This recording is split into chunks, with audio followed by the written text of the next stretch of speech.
Hey guys, welcome back to another big statue unboxing here on the channel. Today we're going to be adding another beauty to the X-Men collection. So right here we have the brand new XM Studios Emma Frost. I've been wanting to add Emma Frost to the collection for some time now. I actually have the Sideshow premium format in my cart many times. I decided not to get that one mainly because of the fabric cape and the googly eyes. Luckily, XM came out with this one. From the pictures I've seen, it looks really good. But today we're gonna get her out of the box and give you guys a closer look.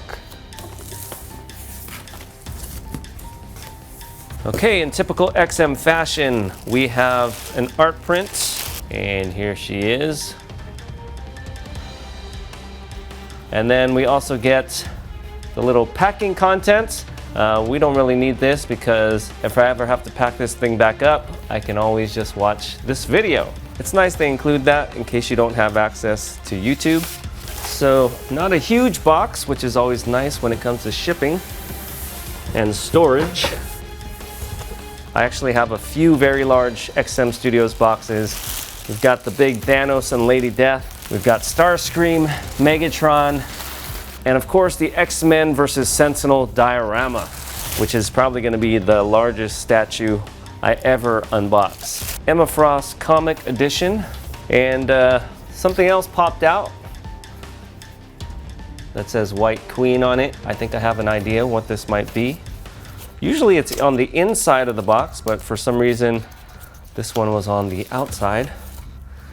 I don't really mind as long as it's there. And it is our little plaque right here. And I'll take this off to show you guys.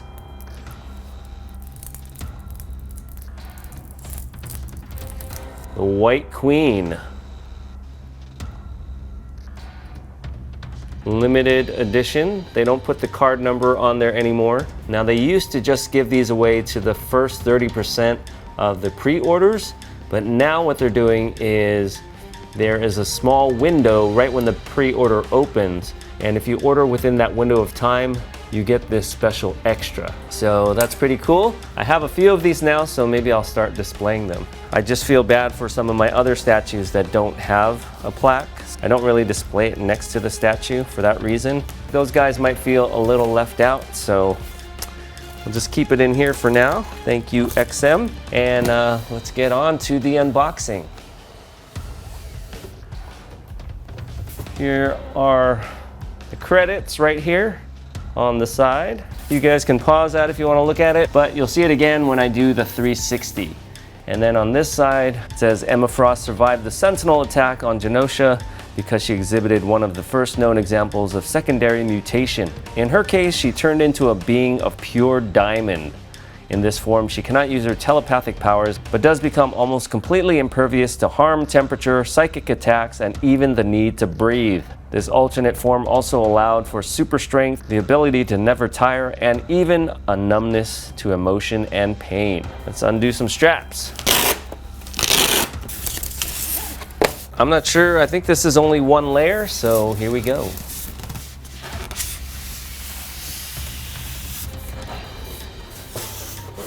And here are the contents.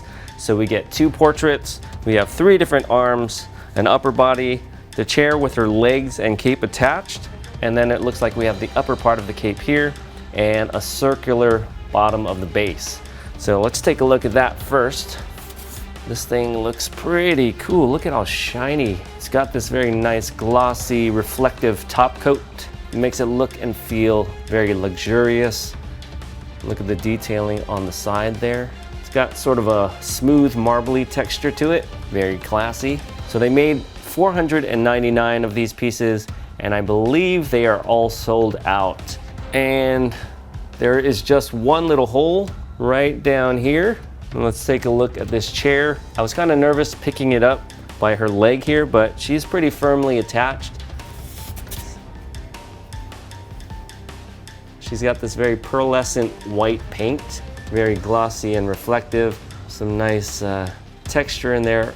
Looks very metallic, shiny like a diamond. She's got her X belt buckle, and then we have this cape that's kind of draped over this chair. Look at the detail in that chair.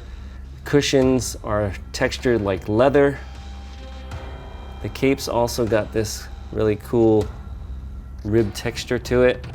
We got the tufted back, and then more ornamental designs on the top. We've got the little nail head detail in there as well. Okay, of course, here's where her upper torso keys into her bottom. Then on the back, we've got the big Hellfire Club logo and some nice ornamental details in there as well. And here's that one peg that keys into the base. We also get this upper cape. It's got a nice white tone with some blue shadowing. We've got this kind of hair-like texture going around the top. And then this part right here, it's actually just string. So this part is not sculpted. And on the bottom, there's some felt padding to prevent any rubbing and paint damage. Here's a look at her upper body. She's got some pretty defined abs. You can clearly see there's some white lining, and the color on the inside looks to be a bit more gray, silvery. And then the middle portion has some nice texture in it to give it more of a metallic feel. She's got a big keyhole in her shoulder, and of course she's missing her arms. Here's a look at her back. She's got 3 different arms. She's got 2 left arms. So we've got one left arm with her hand up to her head, and she's demonstrating her telepathic powers. And then we've got the other one with her arm more stretched out, holding the diamond rose. You can see they're more of that silvery color with a white lining. We'll have to see what these look like on her. She only has one right hand, so this is the one you're gonna get. We also have Crystal Rose. Looks pretty fragile, so I'm gonna be very careful with that. There are even some little crystal thorns in the stem. What is this? It's got the little X logo on it and a little magnet on the back. Not sure where that goes, but we'll figure it out. And I think we're just left with the portraits. This one I call her big hair portrait. She's got the very shiny red lipstick. Looking off to her left a little bit. She's got the big flowing blonde hair. Then we have the shorter hair portrait, more of her classic look, and she's got blue lipstick. And I actually like the expression on her face a little bit more on this one. It's got sort of a smile going on, whereas the other one is a little bit more serious. I think the shorter hair one just shows a little bit more emotion.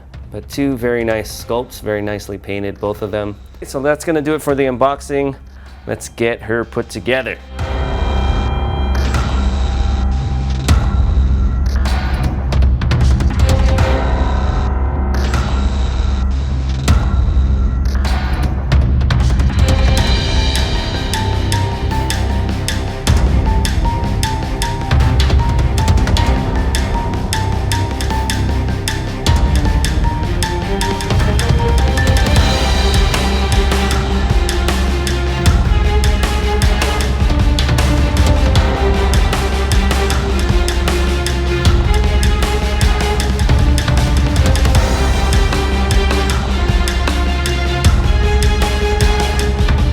So some of the highlights for me were the very luxurious base here.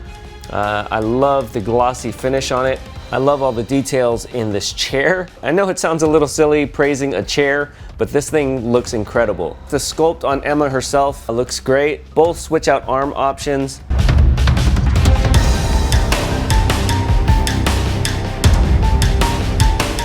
This diamond rose is a nice touch. You gotta be careful, it is a little bit fragile and it kind of just goes into her fingers. Paint looks great. Her costume, although it's a little bit on the gray side, does come across white, especially next to this dark chair and the bluish tint of the cape. I thought it was clever how they connected the top portion of the cape to the bottom portion that's draped on the chair. There is a seam there, but it looks like it's meant to be there. I think both portraits are incredible. You really can't go wrong with either one. It just kind of depends on your preference, whether you like the shorter hair version with the smirk or the more serious, fuller haired version with the red lipstick. Very nice job from XM Studios. If you guys have this piece coming, I think you'll be very pleased. Okay guys, so that was a look at Emma Frost, the White Queen from XM Studios. I'm very pleased with this statue. I think it turned out fantastic. Stay tuned for more comic book and statue unboxings on this channel, and make sure to check out my full reviews on our main channel, EvanTube HD. Thanks for watching, and we'll see you guys next time.